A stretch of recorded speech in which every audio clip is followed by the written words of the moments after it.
ইবনে আম্মার বর্ণনা করেন, আমার একজন বন্ধু ছিল যে জীবনে অনেক গুনাহ করেছিল, নিজের উপর জুলুম করেছিল, নিজের উপর অবিচার করেছিল।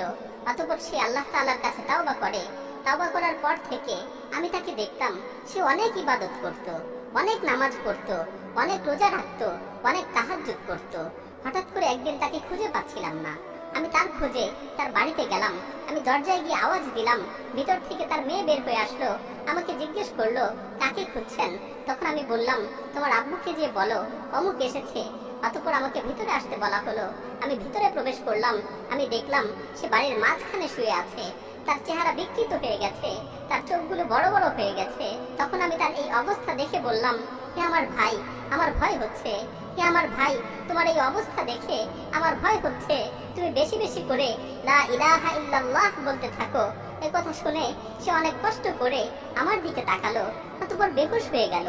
যখন তার হুঁশ ফিরে আসলো, আমি তাকে দ্বিতীয়বার আবারও বললাম, হে ভাই, বেশি বেশি করে লা ইলাহা ইল্লাল্লাহ বলতে থাকো। সে আবারও বেহুশ হয়ে গেল। যখন তার হুঁশ ফিরে আসলো, আমি তৃতীয়বার আবারও বললাম, হে ভাই, বেশি বেশি করে লা ইলাহা ইল্লাল্লাহ বলতে থাকো। সে চোখ খুললো, আমার দিকে কিছুক্ষণ তাকিয়ে রইলো, চোখের পানি ছেড়ে দিয়ে বলল, হে ভাই মানসুর, আমার মাঝে আর এই কালেমার মাঝে প্রাচীর তৈরি করে দেওয়া হয়েছে। আমি ইচ্ছা করলেও এই কালেমা পাঠ করতে পারছি না। তখন আমি বলে উঠলাম, লা হাওলা ওয়ালা কুওয়াতা ইল্লা বিল্লাহ। আমি তাকে বললাম, তুমি যে এত নামাজ পড়তে, এত ইবাদত করতে, এত আমল করতে, এত তাহাজ্জুদ করতে, এগুলোর কি হলো? তখন সে বলল, তুমি যে আমাকে ইবাদত করতে দেখতে, আমি এর কোনো কিছুই আল্লাহর জন্য করতাম না। আমি আমার সকল ইবাদত, আমি আমার সকল আমল এগুলো মানুষদের দেখানোর জন্য করতাম। আর আমার তওবা ছিল মিথ্যা তওবা। আমি মানুষদের দেখানোর জন্য তওবা করেছিলাম। আমি মূলত বাহ্যিকভাবে মানুষদের দেখানোর জন্য ইবাদত করতাম, কিন্তু আমি যখন একাকী থাকতাম, আমি আমার ঘরের দরজা বন্ধ করে দিয়ে মদ পান করতাম। আমি নির্জন মুহূর্তে বিভিন্ন ধরনের গুনাহে লিপ্ত হতাম। আমার মনে আছে, একবার আমি খুব গুরুতর অসুস্থ হয়ে গিয়েছিলাম। আমার ধারণা হচ্ছিল আমি আর বাঁচব না। তখন আমি আমার পরিবারের লোকজনকে বললাম, আমাকে ধরে বাড়ির মাঝখানে নিয়ে আসো এবং আমার নিকট একটি কোরআন শরীফ নিয়ে আসো। অতঃপর তারা আমাকে ধরে বাড়ির মাঝখানে নিয়ে গেল এবং আমার নিকট কোরআন শরীফ নিয়ে আসলো। আমি কোরআনকে খুলে পড়তে লাগলাম এবং আসমানের দিকে তাকিয়ে বলতে লাগলাম, হে পরম দয়ালু আল্লাহ, হে পরম দয়ালু আল্লাহ, এই কোরআনের মাধ্যমে তুমি আমাকে সুস্থতা দান করো। আমি তোমার সাথে ওয়াদা করছি, আমি তোমার সাথে প্রতিজ্ঞাবদ্ধ হচ্ছি, আমি আর কোনোদিন গুনাহ করব না, আমি আর কোনোদিন গুনার দিকে পা বাড়াবো না। আল্লাহ তাআলা আমাকে সুস্থতা দান করলেন। যখন আমি সুস্থ হলাম, তখন আমি আগের মতোই আবারও গুনাহে লিপ্ত হলাম। প্রতিনিয়ত গুনাহ করতে থাকলাম। আল্লাহর সাথে কৃত ওয়াদার কথা একেবারেই ভুলে গেলাম। এভাবে গুনাহ করতে করতে বেশ কিছুদিন অতিবাহিত হয়ে গেল। এভাবে আল্লাহর নাফরমানি করতে করতে বেশ কিছুদিন অতিবাহিত হয়ে গেল। অতঃপর আমি দ্বিতীয়বার আবার অসুস্থ হয়ে পড়লাম। আমি কঠিন রোগে আক্রান্ত হলাম। আমার আবারও মনে হচ্ছিল যে আমি আর বাঁচবো না, আমি আর পৃথিবীতে থাকতে পারবো না। তখন আমি আমার পরিবারকে আবারও বললাম, তোমরা আমাকে উঠানে নিয়ে চলো, আমার কাছে কোরআন নিয়ে আসো। আমি প্রথমবারের মতো দ্বিতীয়বার আবারও প্রার্থনা করলাম। আমি আবারও আকাশের দিকে দুহাত তুলে বললাম, হে আমার প্রতিপালক, হে আমার প্রতিপালক, হে পরওয়ারদিগার, এই কোরআনের মাধ্যমে তুমি আমাকে সুস্থতা দান করো। আল্লাহ তাআলা আমার ডাকে আবারও সাড়া দিলেন, আমাকে রোগ থেকে মুক্তি দিলেন। আমি আবারও অঙ্গীকার করলাম যে আমি আর কখনোই গুনাহ করব না, আমি আর কখনোই গুনার দিকে পা বাড়াবো না। কিন্তু দ্বিতীয়বারেও আমি আমার অঙ্গীকারের কথা আবারও ভুলে গেলাম। আমি আবারও গুনাহে নিমজ্জিত হলাম। আমি আবারও গুনার সমুদ্রে হাবুডুবু খেতে লাগলাম। এভাবে বেশ কিছুদিন অতিবাহিত হয়ে গেল। এরপর আমি তৃতীয়বার আবারও অসুস্থ হয়ে পড়লাম, যা তুমি এখন দেখতে পাচ্ছ। অতঃপর আমি আমার স্ত্রীকে বললাম, আমাকে উঠানে নিয়ে চলো, আমার কাছে কোরআন নিয়ে আসো। তারা আমাকে উঠানে নিয়ে গেল, আমার কাছে কোরআন নিয়ে আসলো। অতঃপর এবার যখন আমি তেলাওয়াত করার জন্য কোরআনকে খুললাম, আমি দেখতে পেলাম কোরআনের সমস্ত পৃষ্ঠাগুলো সাদা হয়ে গেছে। পুরো কোরআনের মাঝে একটি অক্ষরও আমার চোখে পড়লো না।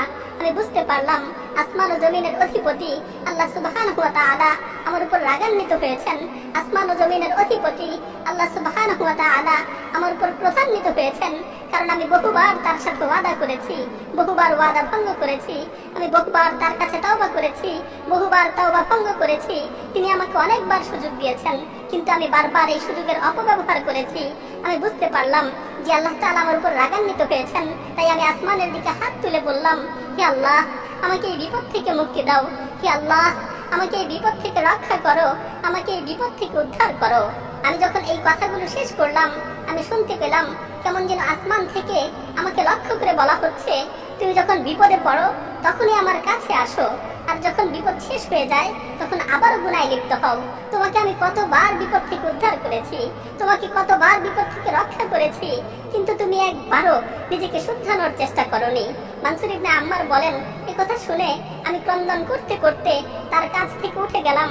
আমি যখন বাড়ি থেকে বের হওয়ার জন্য দরজার কাছাকাছি পৌঁছলাম, তখন পিছন থেকে সংবাদ আসলো সে মারা গেছে, সে মৃত্যুবরণ করেছে। সে তওবা না করেই মৃত্যুবরণ করেছে। তার মাঝে ও তাওবার মাঝে প্রতিবন্ধকতা সৃষ্টি করে দেওয়া হয়েছে। প্রিয় ভাই ও বোনেরা, আল্লাহ তাআলা আমাদেরকে তওবা করার সুযোগ দিয়েছেন। আল্লাহ তাআলা আমাদের ডাক দিয়ে বলছেন, ইয়া আইয়ুহাল্লাযীনা আমানু তুবু ইলাল্লাহি তাওবাতান নাসুহা আসা রাব্বুকুম আন ইউকাফিরা আনকুম সাইয়্যাতিকুম ওয়া ইউদখিলাকুম জান্নাতিন তাজরি মিন তাহতিহাল আনহার। হে ঈমানদারগণ, তোমরা একনিষ্ঠভাবে আল্লাহর নিকট তওবা করো। হে ঈমানদারগণ, তোমরা একনিষ্ঠভাবে আল্লাহ তাআলার নিকট তওবা করো। আল্লাহ তাআলা অবশ্যই তোমাদের গুনাহগুলোকে ক্ষমা করে দিবেন এবং তোমাদেরকে জান্নাতে প্রবেশ করাবেন, যার তলদেশ দিয়ে নহর সমূহ প্রবাহিত হয়। আল্লাহ তাআলা আমাদেরকে তওবা করার সুযোগ দিয়েছেন, কিন্তু আমরা এই সুযোগকে অবমূল্যায়ন করছি। আল্লাহ তাআলা আমাদের তওবা করার সুযোগ দিয়েছেন, কিন্তু আমরা এই সুযোগের অপব্যবহার করছি। এমন একটি সময় হবে যখন আমাদের মৃত্যু চলে আসবে, তখন আমরা তওবা করতে চাবো, কিন্তু আমাদের তওবা কবুল করা হবে না।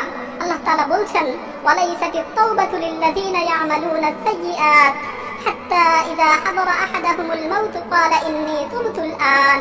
আর এমন লোকদের জন্য কোনো ক্ষমা নেই যারা মন্দ কাজ করতেই থাকে, এমনকি যখন তাদের মাথার উপর মৃত্যু এসে উপস্থিত হয় তখন বলতে থাকে, আমি এখন তওবা করছি।